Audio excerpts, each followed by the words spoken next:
우리 성경 말씀은 잠언 25장 23절 24절 구절만 보도록 하겠습니다.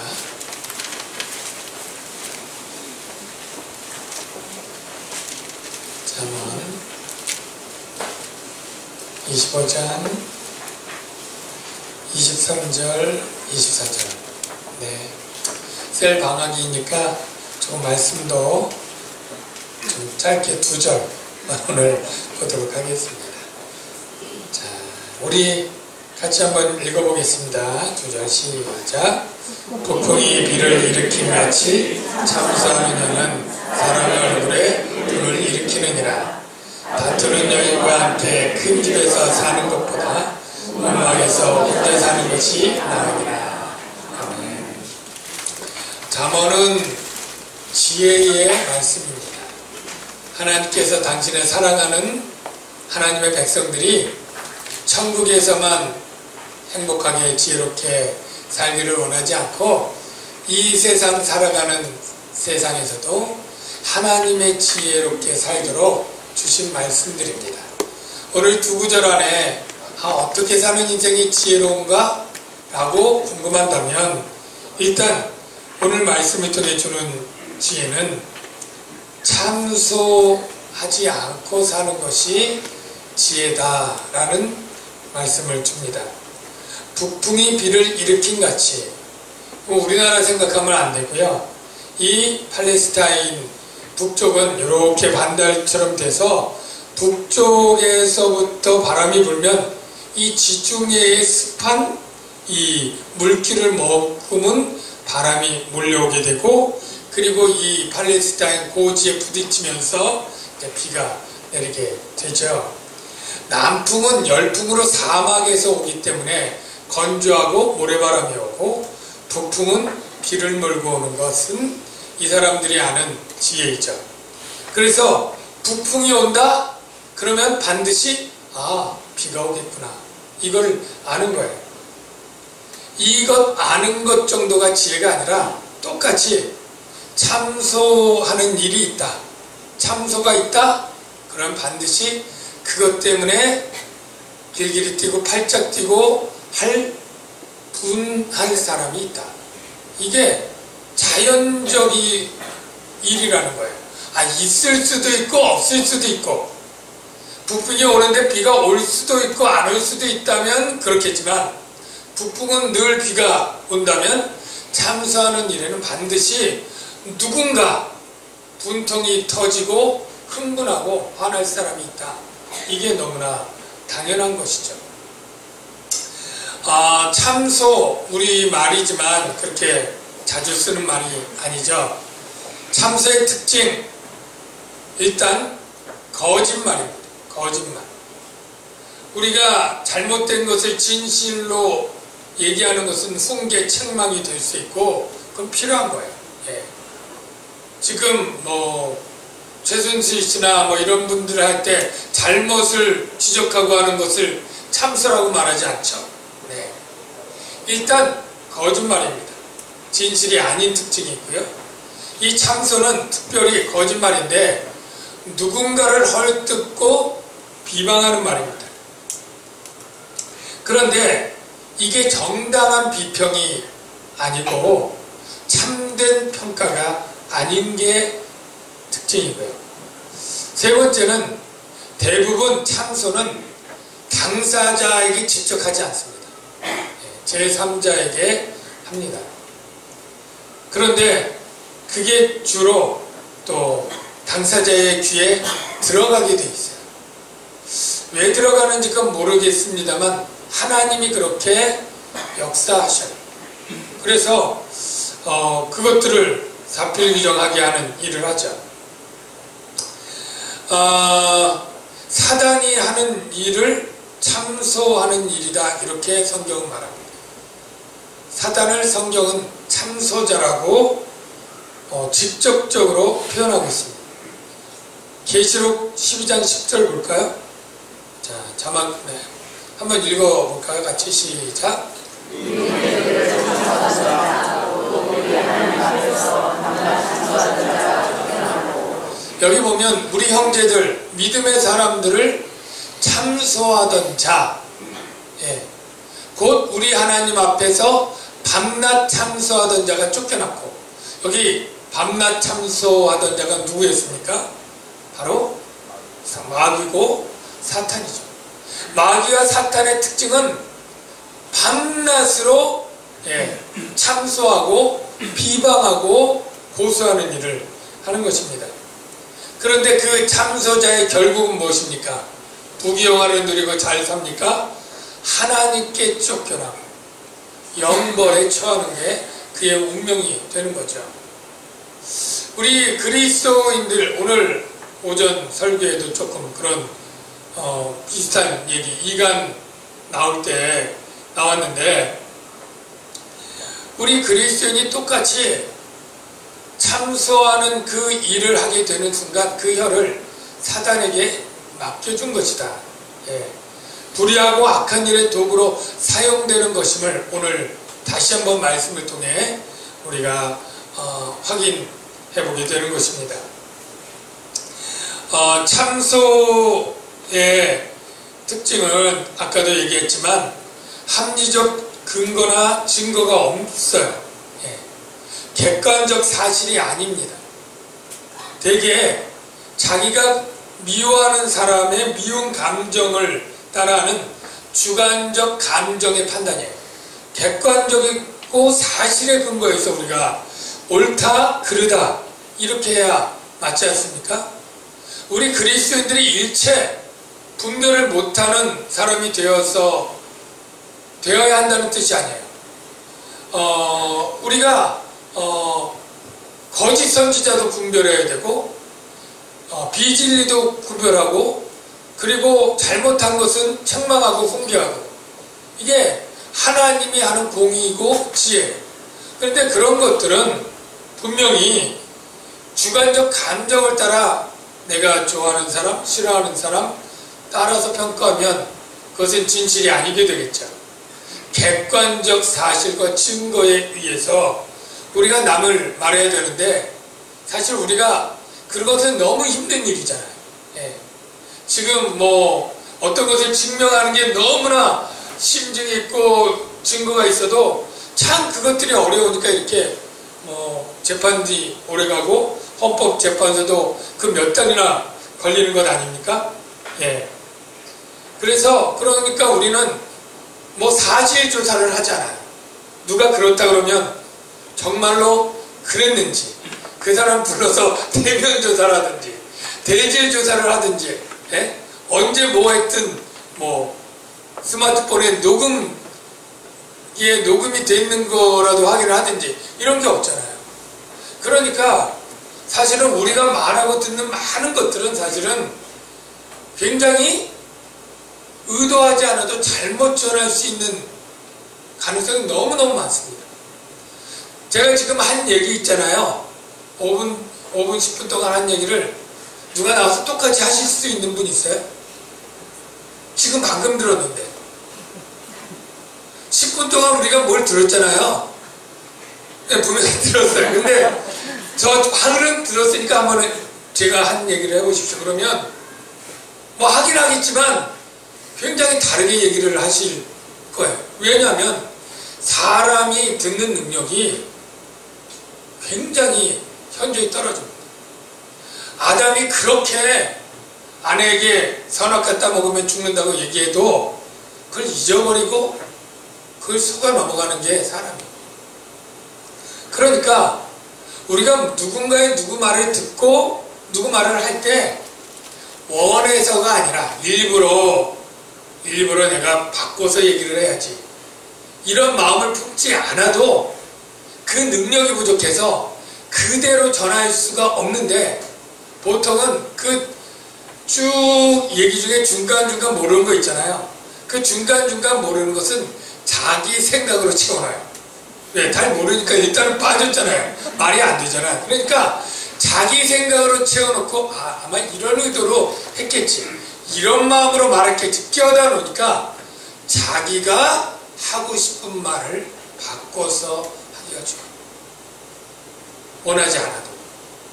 그럴 때 그러니까 그 말을 들은 사람들은 많이 바뀌어지고 20, 30% 왜곡되고 그 사람의 마음을 통과하면서 부르짐처럼 바꿔진 말을 듣고 오해를 하게 되고 또 그것에 대해서 상처를 받기가 참 쉽습니다.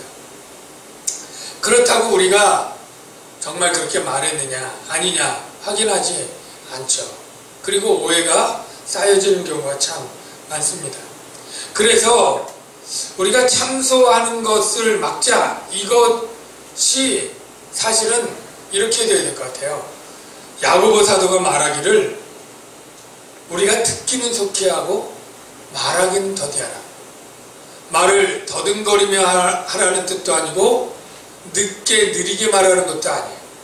우리가 듣기는 속히 하지만 그것을 가지고 판단하고 결정하고 바로 말하면 반드시 잘못 말하는 경우가 생기고 나도 모르게 남을 험담하고 비판하는 참소가 될 가능성이 많다는 거예요.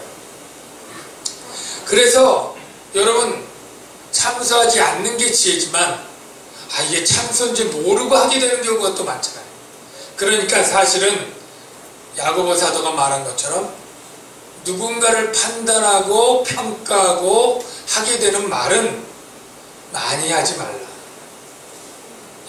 많이 하지 말라. 정말 확실히 드러난 것 외에는 말하지 않는 것, 그것이 지혜라. 이렇게 가르쳐주는 말씀이라고 저는 생각합니다. 야고보서 3장 6절 우리가 혀에 관한 말씀을 다시 한번 읽어볼까요? 혀는 곧 불이요 불의의 세계라. 혀는 우리 지체 중에서 온몸을 더럽히고 삶의 수레바퀴를 불사르나니 그 사르는 것이 지옥불에서 나느니라. 혀는 능히 길들일 사람이 없나니 쉬지 아니하는 악이요 죽이는 독이 가득한 것이라. 이것으로 우리가 주 하나님을 찬송하고 또 이것으로 하나님의 형상대로 지음을 받은 사람을 저주하느니 내 형제들아 이것이 마땅하지 아니하니라.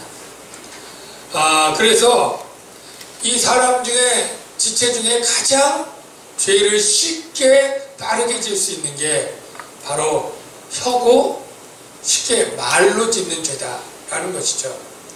그런데 이 혀가 정말 아무리 훌륭한 인격을 가진 사람도 욱하면 죄의 도구로 금방 내어주기 때문에 우리가 말을 더디하는 것, 말을 하지 않는 것, 이게 더 성숙한 그리스도인의 삶의 지혜라고 가르쳐 주는 것입니다. 축복합니다. 여러분, 여러분의 가정에, 우리 교회에, 여러분의 직장에 분을 일으켜서 고통을 당하는 일이 없도록 여러분이 말을 더디하고 많이 하지 않는 그 지혜를 야고보 사도를 통해서 배우시기를 주의 이름으로 축복합니다. 자, 24절 한 번만 다시 읽어볼까요? 시작. 같은 은혜와 함께 큰 집에서 사는 것보다 문막에서 혼자 사는 것이 나으리라. 네, 다투는 여인과 함께 큰 집에서 사는 것보다 문막에서 혼자 사는 것이 나으니라. 공감하시는 남자분들 좀 있나봐요. 벌써 웃는데 이거는 뒤집어서도 마찬가지겠죠. 아내들도 마찬가지일 거예요. 큰 집은 많은 편리함을 주죠. 넓고 큰 집, 예를 들어서 40평 이상의 큰 아파트에서 사는 삶은 편리하고 편안하겠지만, 예를 들어서 좁은 반지하 단칸방에서 살면 굉장히 불편하겠죠. 그런데 다투는 여인과 큰 집에서 살면 운막에서 혼자 사는 것보다 훨씬 불행하다는 거예요. 편리하기는 하지만 그 마음의 만족도와 행복은 훨씬 떨어지는 거죠. 반지하 단칸방에서 혼자 살면 외롭죠. 그리고 불편합니다. 행복지수가 현저히 떨어지겠죠. 그러나 다투는 여인과 사는 것보단 행복지수가 그게 더 높을 수 있다는 거예요. 다투는 여인과 사는 삶은 행복지수가 제로입니다. 거의 지옥 수준입니다. 예. 그 다투는 여인은 남편을 비하하고 조롱하는 거예요. 무능하다, 못났다, 한심하다. 남자들은 이렇게 아무리 좋은 집에서 좋은 음식을 주는 집이 있다 할지라도 아내로부터 인정을 받지 못하면 너무나 불행하게 느낍니다. 예. 집에 이런 아내가 만약에 있다면 이렇게 남편을 비하하고 조롱하고 남편의 결정을 뒤집어 엎고 늘 싸우려고 하는 그런 고집센 아내가 버티고 있다면 아무리 좋은 고급 아파트라고 해도 퇴근해서 가고 싶지 않을 거예요. 그러니까 맨날 일도 없는데 예, 동료 붙잡고 부하 직원 붙잡고 술 한잔 하자고 회식하자고 동창회라고 주말이면 집에서 나가기 바쁘고 동호인 모임에 최대한 늦게 들어가고 주말마다 하여간 일을 만들고 제가 전에 어떤 남자 집사님 퇴근하자마자 교회로 와요. 신앙이 되게 좋은 줄 알았어요. 근데 집에 들어가기 싫은 거예요. 그냥 교회 와서 있고 뭐 이것저것 일도 하고 기회도 하고. 예. 어떤 청년도 마찬가지로 집에 가면 너무 다투는 아내가 있거나 그런 건 아니지만 집에 가면 힘들게 하는 사람이 있는 거예요. 자기를 힘들게 하고 구박하고. 교회가 제일 좋은 거예요.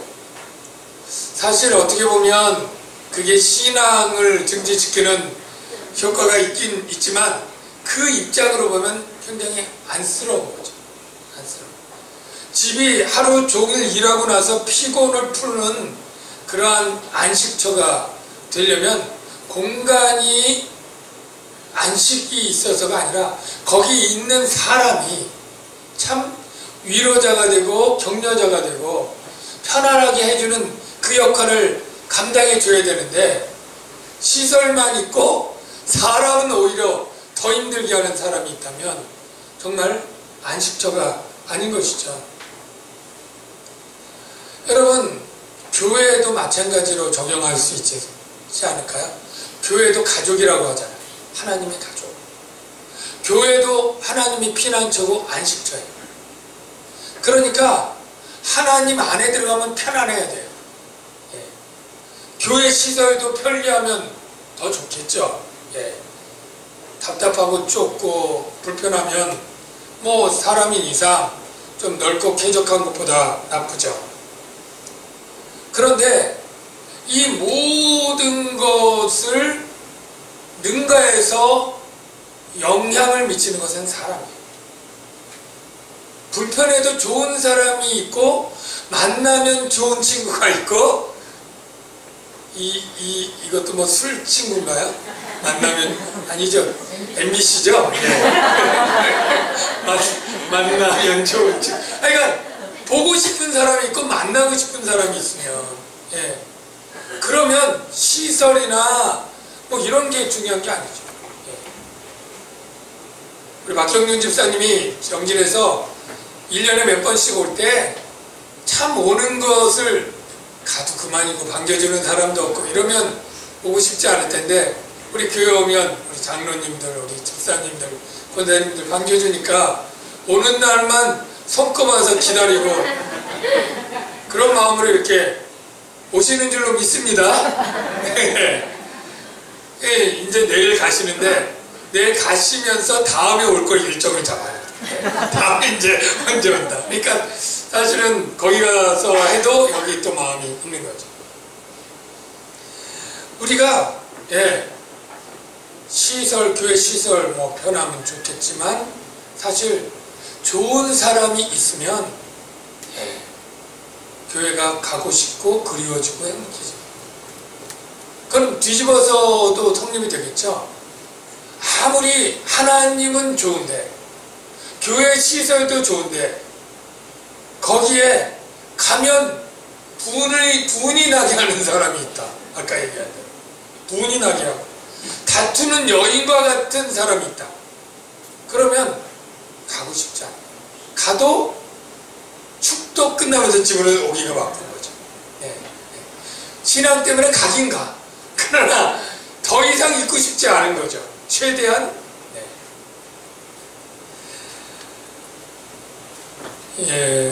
대형 교회들 가운데, 큰 교회들 가운데 다투는 교회들 있잖아요. 지금도 다퉈서 막 그 앞에 피켓 들고 있고 싸우는 교회 있고 이런 것 교회들마다 좀 큰데도 그런 교회 있어요. 서로 마귀들과 싸울지라 이 찬양을 불러요. 누구를 염두에 두고 그러는지. 그러니까 이 하나님이 같이 복음 안에서 하나 되게 했던 그 형제 자매를 향해서 서로 마귀들이라고 우리를 고소하는 참소자라고 그렇게 하는 그곳에 어찌 천국이 있고 행복이 있고 평안함이 있겠습니까? 아무리 눈과 귀가 호화로우면 무슨 소용이 있겠습니까?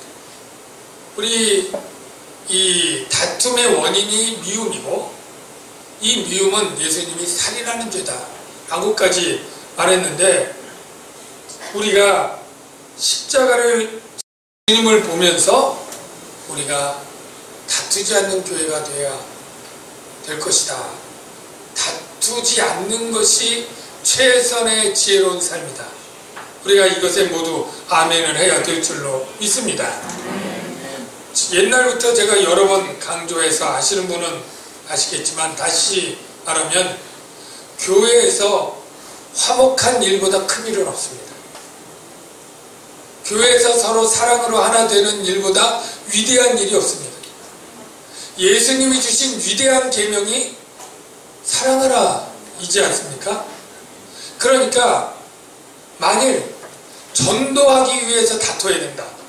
이번에 여름 전도여행을 가는데 이런 것 때문에 저렇게 잘 전도하기 위해서 왜 그렇게 전도해야 돼? 이렇게 전도해야 돼? 왜 반찬을 이렇게 해야 돼? 저렇게 해야 돼? 잘하기 위해서라도 다투어야 되고 그게 필요한 과정이라면 전도여행 안 가는 게 하나님께 영광을 돌리는 거예요. 주일학교에서 2부 행사를 하는데 자주 다툰다? 2부 행사 안 하고 예배만 드리는 게 훨씬 낫습니다. 무슨 성경 공부를 하고 훈련을 하고 주일학교 교육을 하고 하는데 자꾸 다투는 어떤 기관이 있다. 그러면 다투지 않는 게 낫기 때문에 그 모임, 그 공부, 그걸 안 하는 게 더 좋은 것이죠. 더 큰 일입니다. 형제 살인을 반복하면서 해야 될 교회 일은 없습니다.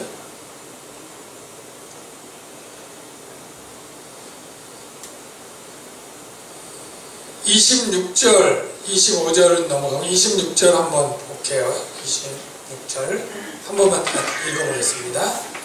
의인이 악인 앞에 굴복하는 것은 우물이 흐려짐과 샘이 더러워짐 같으니라. 제가 얼마 전에 영화를 봤는데요. 몇 년 전 인도 영화였어요. 제목이 카시미르의 소녀. 보신 분 없겠죠? 근데 제가 인상 깊은 게 있어요.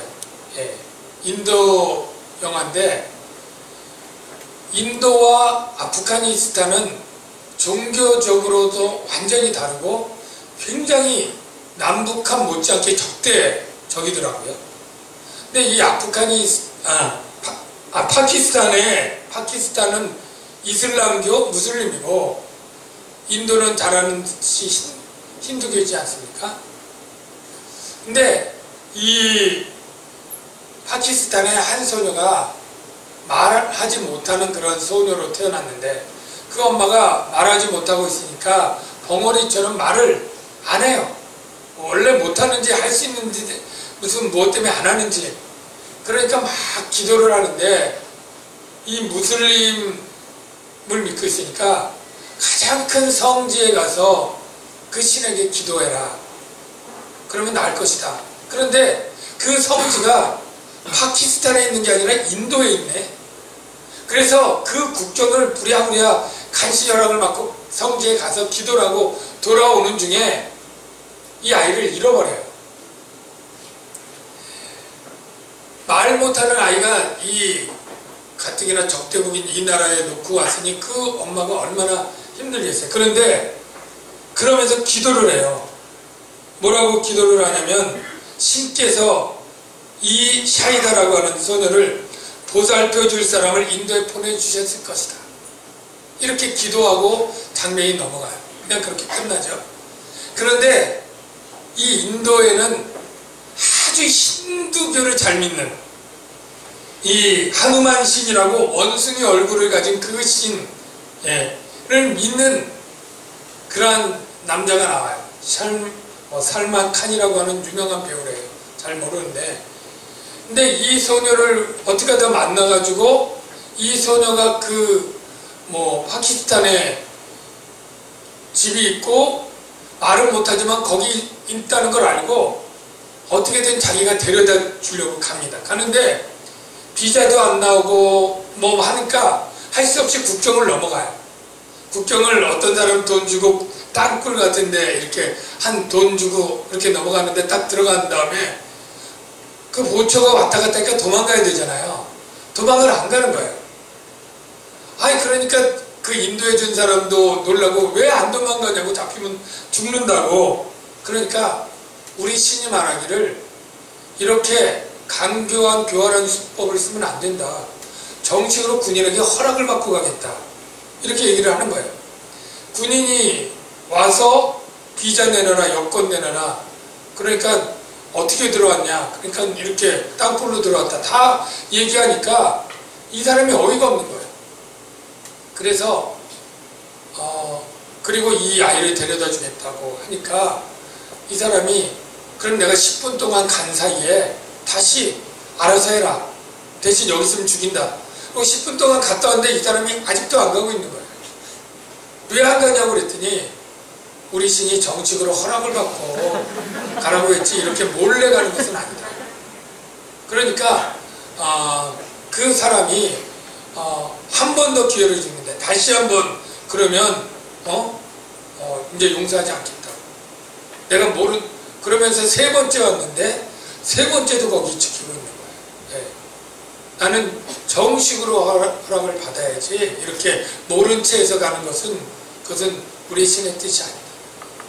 그러니까 이 사람이 이 군인 대장이 나중에 감복을 해서 보내줍니다. 자기에게 책임이 돌아올 걸 알면서. 근데 그 영화를 보면서 그건 잠깐이지만 제가 이거 대단한 종교 영화다. 정말로 처음 영화를 보는 사람도 저 신이 누구길래 저런 어려움을 겪으면서 이렇게 하는가. 제가 그래서 인터넷 찾아봤어요. 그 신을. 그래서 말한 게 하누만 신이에요.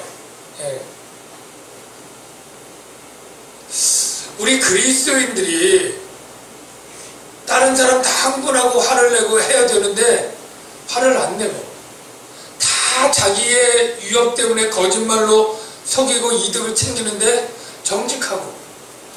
이렇다면 안 믿는 사람들도 의인이 악인에 굴복하지 않고 오히려 자신의 깨끗함을 지키기 위해서 손해를 감수하는 이런 모습을 보면 저가 믿는 신이 누군가 찾아보지 않을까요?